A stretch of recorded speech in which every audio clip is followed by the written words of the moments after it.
Welcome into another edition of ACC Baseball, etc., presented by Pitch Logic, the system used by players, coaches, scouts, and instructors at all levels of play, from the youth leagues to the big leagues. The easy-to-use and affordable technology makes the platform accessible to every player at every level. All the metrics, all the features used at the highest level. You can visit pitchlogic.com for more information. In case you're new here, I'm Daron. Glad you're here. No Danny Graves this week, but we do have a special guest in his stead, somebody I'm really pumped to catch up with. Former Georgia Tech All-ACC infielder, now a member of the Detroit Tigers organization, Justyn-Henry Malloy. What's up, JH? How are you, man? I'm doing good. I'm doing really good. Thank you for having me on. Yeah, for sure. It'd be good to catch up. Before we went live here, I was just telling you that your very first series at Georgia Tech, I was on the call there. I don't do many games in Atlanta, but what was that, Eastern Kentucky, I believe it was. Yep. So it's sort of fun to connect those dots. And now, of course, you're very, very close to hopefully ultimately a big league debut. But let's see, why don't we start with this past season? I think it feels like you made a lot of headway on your journey to the ultimate goal of reaching the majors, right? I imagine, like, you've had success in the minor leagues. You made it up to AAA. Does it feel like you've got a lot of positive momentum? It definitely feels like I have some momentum. I don't really think about it that way just because I'm pretty like day to day. Sure. I just like, just showing up and having fun and then just let the results fall where they may. But yeah, I mean, I haven't really like sat down to like process it or anything that's like, for me, it's just been like, all right, I just go out and I play baseball and then I enjoy my teammates and enjoy what I do. So as of late and as of up to this point, it's been really great so far. Yeah, no doubt. So this might be a similar answer, but I'm going to ask it anyway. How do you think about, because there are Tigers fans who, of course, on Twitter or X or whatever we're calling it, and otherwise, they speculate a future lineup for next year or the year after. You know what I mean? Like, it happens, right? These fan bases, they're rabid in that sense. And your name comes up a lot in terms of, hey, this guy should be up on the big league roster with the Tigers in 2024. I'm not expecting that you really pay attention to a lot of those posts specifically, but I am curious, how do you think about that in terms of, you are going to be best positioned to succeed with that day-to-day mindset, right? Get better today, then you get better the next day, then the next day, the next day, and everything's going to work out. How do you balance that with, obviously, you're in this for a reason. Like, you dream of playing in the major leagues, and that's where you ultimately want to get. So it's like big picture, it's the micro and the macro. How do you balance those two things? It's definitely a balancing act, right? Especially, I had to deal with it most this year, especially just because, like, you're in AAA, like, everyone in AAA is really knocking on that door, right? So, like, being just one step away, it really is easy to just kind of look at the big picture, like, I want to get there, I want to get there, I want to get there. Versus, like, obviously last year, right? Like, I started in high A. Like, it wasn't like, obviously big picture was get to the big leagues, but like, you can't get to the big leagues unless you get to double A, and you can't get to the big leagues until you go to triple A. And then, like, there's just, steps to it. So, obviously this year being that one step away, like, it's real easy to just kind of get lost into I want to get to the big leagues, going to get to the big leagues, like everyone else, right? Like, everyone else wants to get there too. Um, but like that constant reminder of, you can't get to the big leagues unless you do today, and just having that mentality every single day. I think, one, it just keeps your head down and it allows for you to like enjoy the moment like right now and not be thinking so far in advance. And then, like, you're just going to be more involved with everyone around you, right? Like your coaching staff, your teammates, like, some of them will leave. And like, I had experienced that this year, like some of them are gone. And then, like, if you don't enjoy them, they're gone. So like, I leave no regret with being around the people who I want to be around. And I really make that a main focus. And then if the big leagues come, like, then it comes. But like, I'm at least enjoying every single second I have exactly where I'm at. Yeah. This is, we're not like super tight. We've just crossed paths over the years. So you don't know this necessarily about me. I love this like big picture, nitty gritty stuff, philosophical stuff. So I'm going to dig in on that. At what point in your career did you truly adopt like the take it a day at a time mindset fully in that way? Because what you're talking about sounds more to me like sort of being present in the moment, right? It's something that is preached not just in baseball but all over, right? It's just be present, be in the moment, because you're talking about more than just like, hey, you know, let me take focused swings in the cage here. You're talking about like relationships with teammates in that regard, and you're somebody who's been on these sort of all-star teams, for lack of a better way to put it, right? You were the 15U national team, and that sort of, so like you're in these collections of great talent. And at 15 years old, the dream was the same, I'm sure. So you've sort of had to combat this big picture stuff for more than just this past season. When did it really click for you, this like presence in the moment thing you're talking about? So funny enough, like it clicked for me like my first, like after the 2021 draft. Um, so like obviously like long season, right? I just played X amount of games in college. And then luckily it was weird, like the draft was now in July. We ended in June. I had a month off at home. And then I had to go back to, I mean, not back to anything, but like I had to now join professional baseball. And I just remember it just being such a grind, right? Like I never experienced what it was like to play every single day, right? Like college, it's your Tuesday, maybe a Wednesday, and then your Friday, Saturday, Sunday, right? Like you're playing 4 games a week. But then it was just kind of like it turned into this grind of like you're playing every single day. And, obviously like I mean, I can't speak for every player, but it's like, like at some point, like you look at the off season and at that point in my career, I was just like, damn, like I just excuse me, but like I was just like, dang, like I just want to go home. Like I was like, I'm having so much fun, but like this is a long season and all this other stuff. And like I just remember like just myself like adopting like, yo, like just take it one day at a time. Like this is a conversation I actually had with my dad. Like just take it one day at a time and like just get involved with like the people, right? Like get away from the thought process, like get away from your own brain and like get involved with like your coaching staff, your teammates, like go out to dinner, like do everything that you can to like get more involved with everything that you're a part of. And once I adopt that mindset, it was just more like, oh my God, like 2 weeks ago we did this. It felt like yesterday. Like time just started to kind of like flow like as it should, right? Like everybody says like time flies when you're having fun. So it's like all of a sudden like I start having more fun because I'm more involved in other people and and being involved in other people like translate into being a better teammate and like all these different thoughts besides like end goal, which like at that time was like I'm tired, I'm banged up, like the end of the season was almost the end goal at that point, right? But like I was really just like involved in other people and it just kind of made things flow and made things just me personally, like I was just more present in everything that I did. Yeah. Yeah. Man, that's beautiful stuff. I love that answer. I love the perspective on it, because again, it's that transcends baseball or sport or anything. Like if there's somebody listening who, maybe played in college or high school or whatever, they're just a fan of an ACC school, Georgia Tech.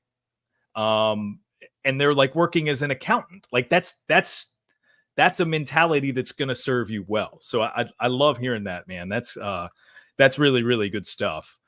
For this past season, where do you think you made the biggest strides in your game? Let's go in between the lines now.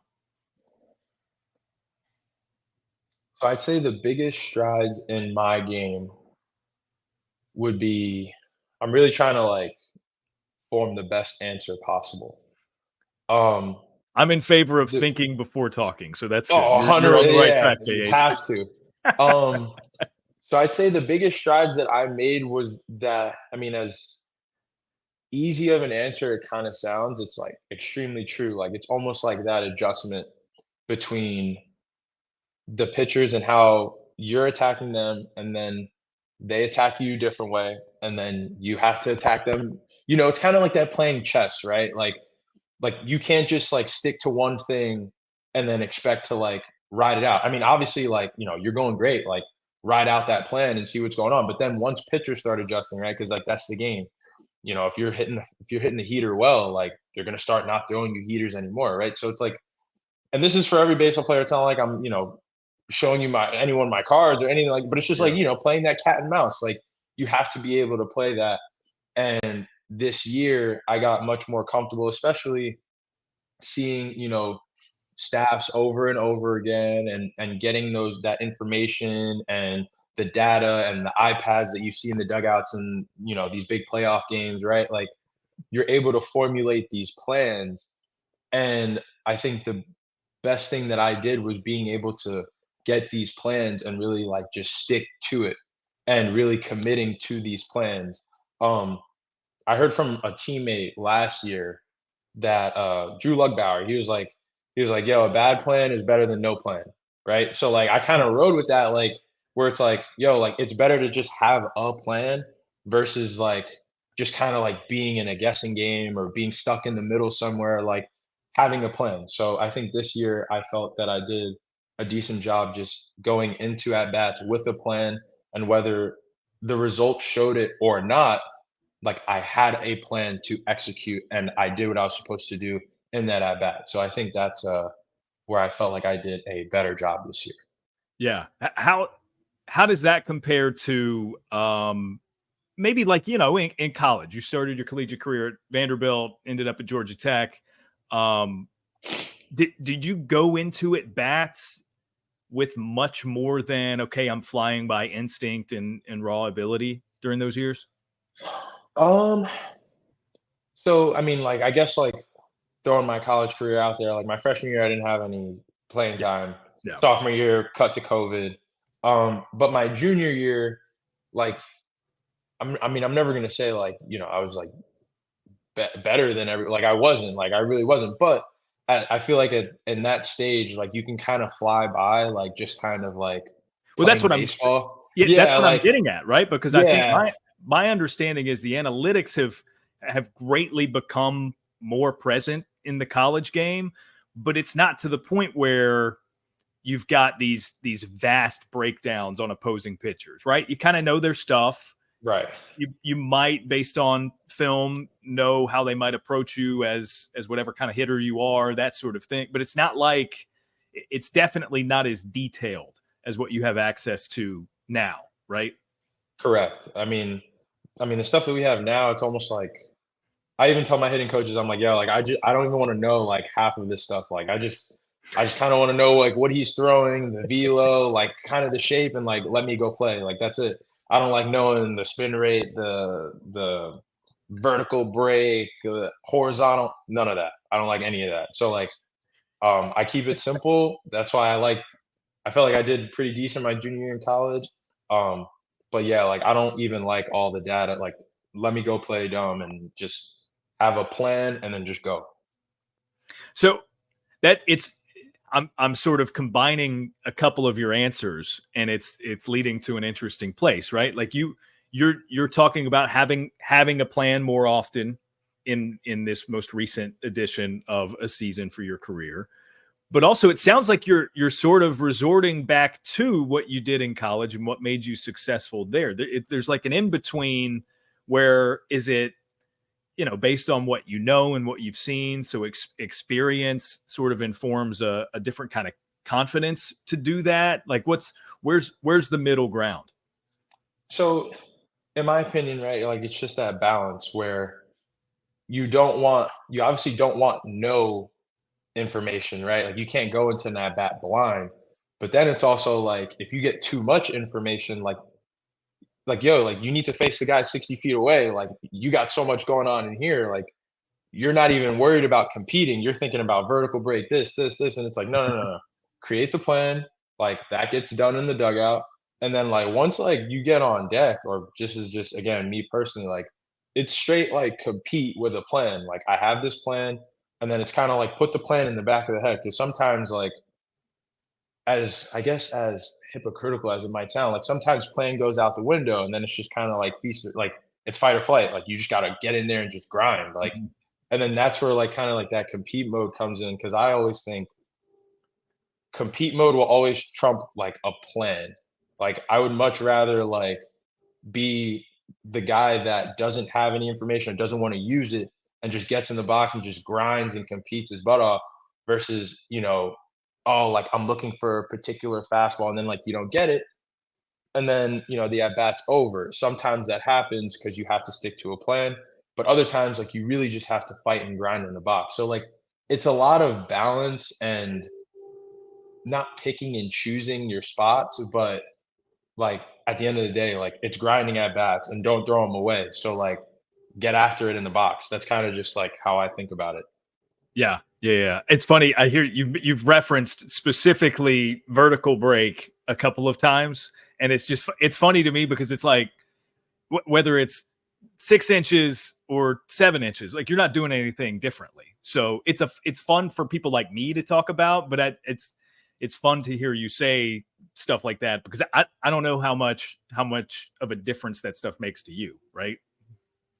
I mean, again, like so some guys like it's different. Like if you know that you struggle with a high heater, right? Like, and you see something on a sheet that says like he's got good vertical ride, right? Like he's throwing a fastball that's just kind of like rising up.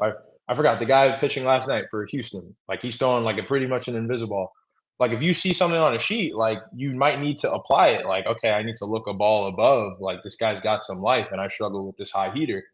But like that's again, like you have to know who you are as a player. Like use your brain, I mean, use your head and like know what to do in the box. So without having to use like your whole thinking power and like not competing in there. So it's just a balance. Yeah, yeah, yeah. I could talk this like big picture stuff with you all day, man. That's fun. I do want to move to like the defensive side, because I mentioned as an infielder, you were all ACC at Georgia Tech. We've seen you in the corner outfield some as a pro. How has the transition to really more of like a utility guy been for you? Since you were a Yellow Jacket. It's been great. Honestly, I like to just go out there and be an athlete. I don't like, again, like resorting back to like not thinking too much. Like once I got into the outfield, it was just like go play fetch, like go get the ball. And once you get the ball, throw it as hard as you can at the first guy you see. Usually it's my shortstop.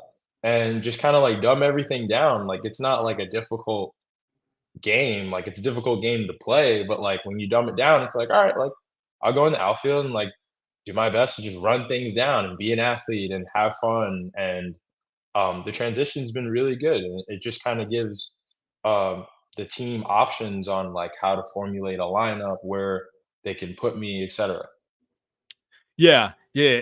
I'm reminded of a conversation I had with Roddy Jones, who was the analyst on that first series of your Georgia Tech career. And we were talking about the shift.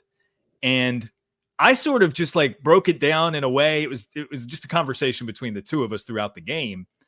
And it occurred to me that, and this, of course, is going to go away, right? Because you ban the shift at the big league level, it's going to trickle down. And so whatever we were talking about before is not going to matter because the shift isn't going to be a thing. But there were cases where you guys as an infield at Georgia Tech were shifted toward the pull side for a left-handed hitter.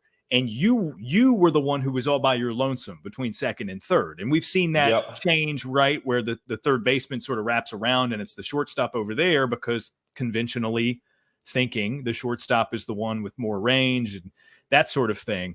And we broke out into a discussion of, okay, is third base about to become the most athletic position in college baseball? Because more often than not, they're over on the shift. And you, to your credit, had just made a backhanded diving play and a strong throw. And like, that is what got my wheels turning. I was like, man, he he did not look like a corner infielder there. Like that was an athlete who made that play. So it makes sense that you're able to sort of embrace the fluidity of your defensive assignments, but it also makes sense that you're having that kind of success out there. So that's good to hear. That's really good to hear. Do you have a Thank you. preference? Um, Whatever gets me in the lineup. Like Yeah. I really don't care. Like just go out, play. Um, I have no preference. Like just let me go play. That's it. I want to talk about the futures game over All-Star Weekend. You with I think it was maybe two others in the Tigers program. That Me and were Colt. Yeah. Okay. So Or just the Colt and two. I. Yeah. So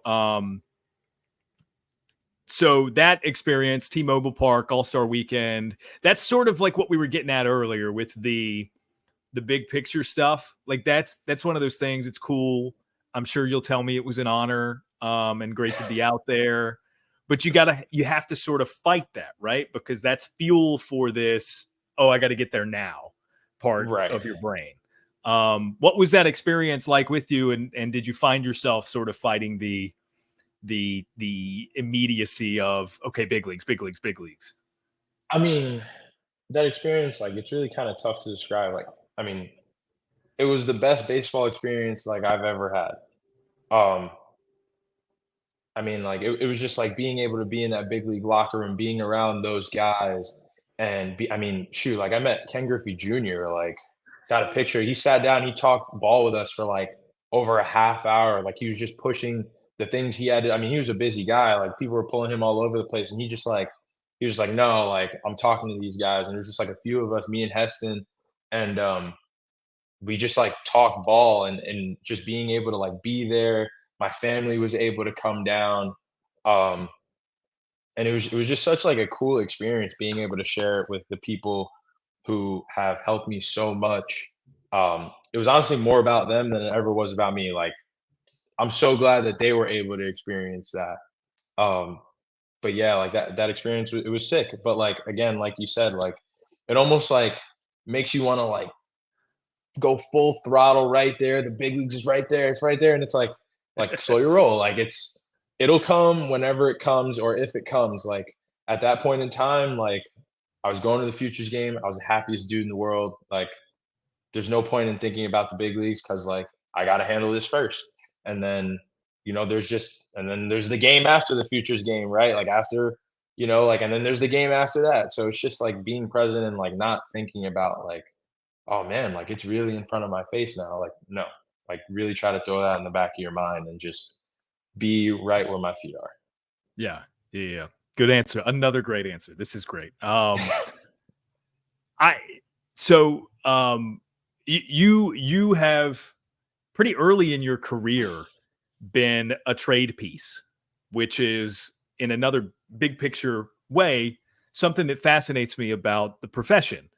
Um, I work for a number of outlets, and it's not like, for instance, D1 can't come to me and say, hey man, we've traded you to Baseball America or whatever, right? Like it's just that's not how it works. Or to bring up the person, the theoretical listener who is an accountant or what have you, like they're not just being told by their bosses they're going to another company, another organization.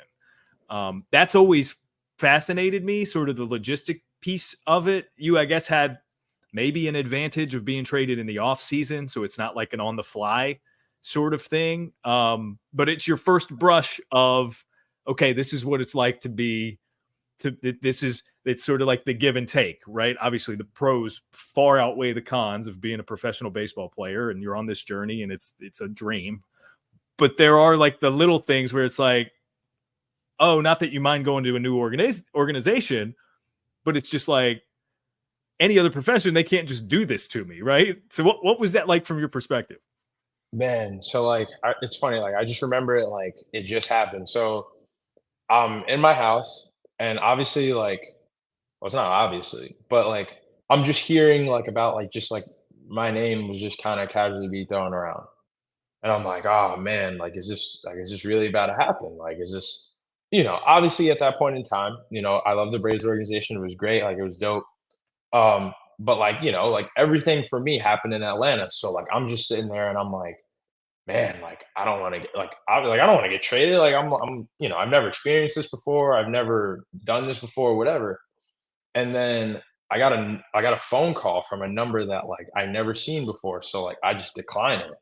And then I just get a text message. It's like, hey, this is so and so from the Braves. Like, give me a call. And like my dad's right there, and I'm like, I just got traded. He's like, what are you talking about? And I'm like, watch. So then I call him back, put it on speaker, and I got traded. And then my family's kind of like, everyone's just in shock, right? Like no one moves. Like the phone call ends, and like no one's talking. And like my parents, like myself, like instinctually are like, you're upset, right? Like you're just kind of like your first instinct is like why? Like why do I have to go? Like why?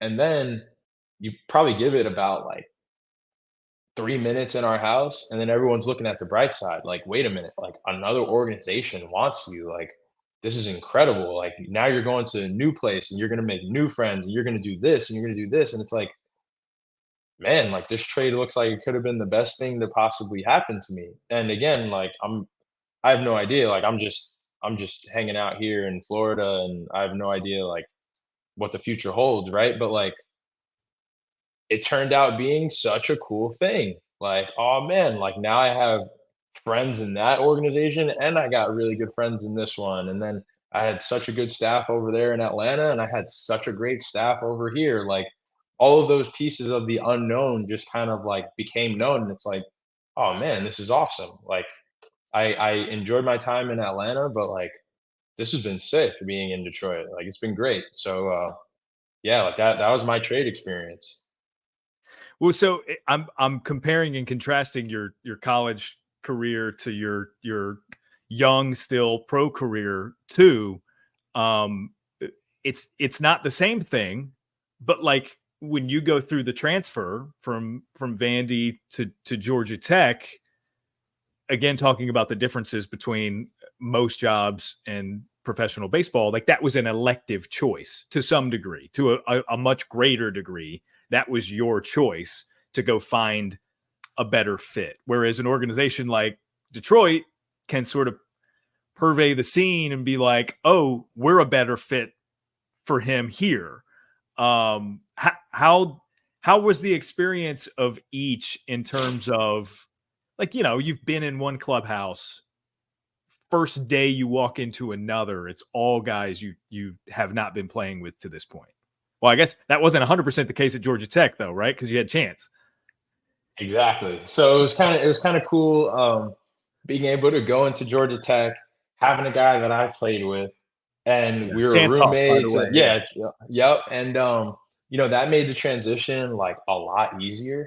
But like, again, like you said, like it's going into a new locker room where guys in that locker room, like, they have relationships with the guys who have been in that locker room. And then now you kind of just stick out like a sore thumb and you're just kind of like the Vandy commit that's in the locker room, right? Like you kind of have to, I guess, like earn your stripes. But like the guys at Tech were so welcoming to me and just so nice and just like, and I mean, incredible. It was like the transition period was just like it wasn't even a transition. It was just like I showed up and it was just like I was a part of it. And obviously, like it's a different ball game when it comes to like being traded versus transferring. But again, like having to form those new relationships, like that wasn't hard because the people that I was around, like, were such great people, like, and that's more a testament to that's more on them than it is on me because they were just so good to me and just taking me in, and even the guys in the Tigers organization, like, just taking me in and big league camp, like, meeting everyone, and, I had special guys that, like, take me out to eat at big league camp, and it was just like, man, like these are just great dudes that I'm surrounded by. And in your head, you kind of like form this idea like, oh man, I was with really good people and now I'm not going to be, versus like, there's going to be great people in every organization or every team you're on. So I'm fortunate enough to, in both of those scenarios, have great people just around me and just like make that transition period very, very easy for me. Yeah. I pulled up Baseball Reference because I did want to get into some specific things. With Toledo, you played, which is the AAA organization of the Detroit Tigers. You played 135 games with them this year, 611 plate appearances. Man, you had 110 walks. Like, and I'm looking at every year of your pro career, and it's like, dude, you've been an on base guy, right? Like, I think, I don't know, we can um make the mistake of sort of assuming that you sort of have to come into becoming a pitch selection expert or whatever, but it just occurs to me looking at these numbers, like even you know, Augusta would have been your first partial pro season, right? It's like 388 on base. What is that? Is that something you take a lot of pride in? Is pitch selection, sort of plate discipline, IQ when you're in the batter's box? I guess some of this we've touched on, but like, is that it's hard to sort of be on the outside of yourself and look at yourself and like define yourself as a player in the ways that fans on social media or whatever might do it, right? Like they look at Spencer Torkelson and they're just like, okay, he hits bombs. Like that's part of his identity as a baseball player. I don't know if you've got like bullet points as self descriptions of you as a player, but if you did, would being a smart hitter and wise to pitches that you shouldn't swing at, is that part of it for you? Yes, I would say yeah. I would definitely say that, but I definitely this kind of more for me anyway, like I'm trying to again describe it the best way possible. But I'm very stubborn. Like I'm very, very stubborn like when I hit. So like you could I mean like if you were to like zoom in on like me in the box, right? Like I like and I've done it before, like I'm talking in the box. Like if I see a pitch, I'll be like out or like I see a pitch up in. Like I'm very stubborn at the pitches that I swing at and like obviously, like, I'm human, like, I'm gonna chase like everybody else. But at the same time, like, I really try to, like, challenge the guy 60 feet away and be like, "No, no, no, no, you have to come here. Like, you have to throw it in here. I'm not gonna allow for you to throw something that's not here and you're gonna benefit." Like, I'm very stubborn when it comes to swinging at strikes and taking balls. Like, I think that's kind of the best way that I can describe it. I like to compete. Like, obviously, like we talked about earlier, like having a plan, but like at the end of the day, like I love to compete when I hit. Like, and I think that that competitive factor and being stubborn allows for me to really dial in my strike zone where it's like, no, like that's a ball and I'm not going to move to it. Or like, no, like that ball's in. Like, it might be this much off the plate and it could be this much on the plate, but that's your pitch or whatever. But like, I want to be super stubborn in the pitches that I decide to swing at and move to. Um, that's something that like I take pride in my training. Um, it's something that I definitely work on. I've had it since I was a kid, but like over the course of time, like I've definitely worked on it. Funny enough, like this is one of my favorite tools right here. Um, The and VR headset? yeah, like, I mean, like, I'll just, like, throw it on and just stand there. Like, I might not even move, but, like, I'll just, like, track pitches. Where are they? Where are they? That's out, that's up, that's in, that's down, that's away, like and, like, I feel like over the course of, like, reps like that and even in training, right? Like, not to, air out my laundry or how I train and how I train is the best way to train. Like it's not, but like I really do train like pitch selection. Like most of the time, like if you're hitting off the machine as a player, like you set the machine up, it's right down the middle probably, and like, your guy feeds it to you. Versus like I'll tell my guy feeding, I'm like, hey, like I need you to crank that machine up, down. I want you to kick it so it's away, kick it in. Like I want to make decisions because like if I knew it was coming or like any baseball player is down the middle, like I'm gonna look great in BP. But like the biggest part of the game is like you need to know which pitches to move to, and if you don't train that, you're not going to be very good at it. So I take a lot of pride in that when it comes to the strike zone and pitches to swing at. All right, so I got to ask. You pull out the virtual reality headset. You are a Georgia Tech baseball alum. A guy, Karsten Sabathia, there can be often seen on television on a commercial wearing one of those headsets. Is it the same one? Is there a connection there, or am I just? I don't. There's definitely not a connection, but I mean, it's kind of ironic that like he's at Tech and he's wearing it, and I mean, he's definitely a guy that uses it, right? I mean, and I think it's going to really work well for him. So it works well for me. When was the first time you used that method with the headset? I actually got it for Christmas. So like my dad gifted it to me. Um, but I told him about it like last year uh in high A. It was like me and my boy, and he brought it everywhere he went. And I was like, dude, like, what is this? He was like, bro, like, if you think that you can take pitches and make good decisions now, like, get this thing. So then, like, he would bring it to the hotel room or whatever, or in his room. And I'd go to his room like every night, and we would just like talk ball, like after the game or whatever, throw the headset on, just track pitches, track pitches. And I just told my dad, I was like, yo, this tool is so cool, whatever. And he gifted it to me for Christmas. And then I just took it serious and I used it throughout the year. And I genuinely feel like it got me prepared just like by seeing something come at me constantly. Yeah, that's awesome. That's awesome. I could talk to you all day. Last thing for you, and then I'll let you get on with your day.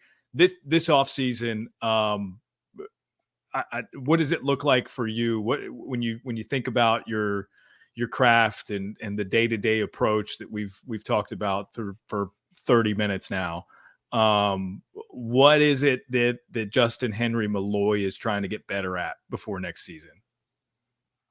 So for me, I mean, I guess breaking it into halves, like offensively, like I don't want to change anything.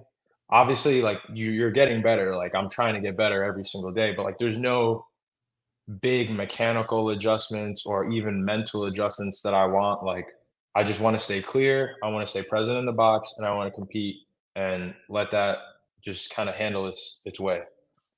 Defensively, obviously, like I want to get better in all the spots that I can. Like I want to get better, quicker, faster, stronger, first step quickness, stuff like that to just kind of iron out that part of my game.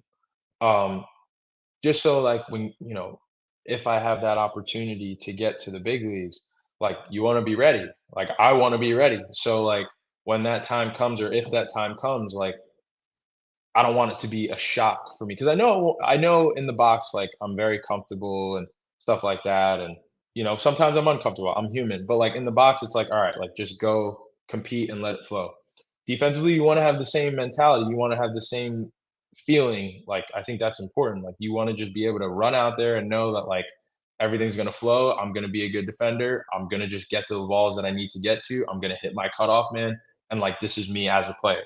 And this offseason, it's just fine tuning those things and just overall getting better with the game and enjoying Yeah. it.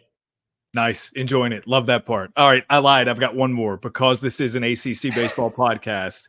We've got to recall some of your time at Georgia Tech, and you can't do the cop out of, well, just all of it. You got to give me one favorite, or maybe two. I would allow two, one or two favorite memories of being a baseball player at Georgia Tech.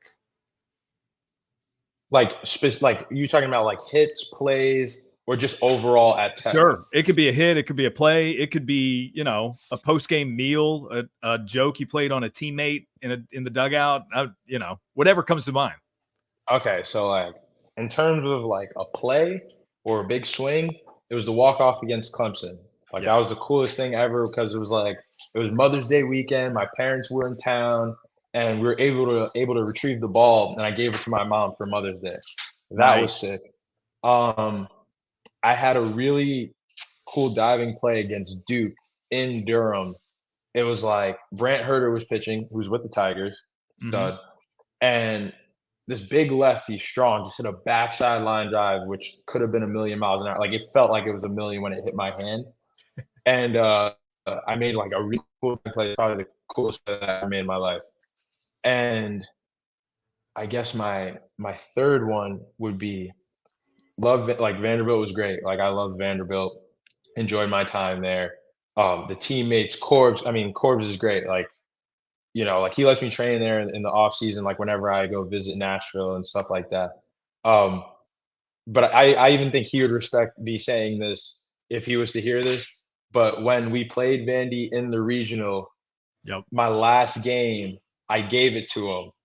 Like I had 2 hits, and it was just overall like it was just a good feeling of like giving it back to like my boys who were on the other side and like all fun and games. Like I mean, like I enjoyed that game, just being back in Nashville at the Hawk, playing against my friends, and kind of giving it to them a little bit. Like it just felt great.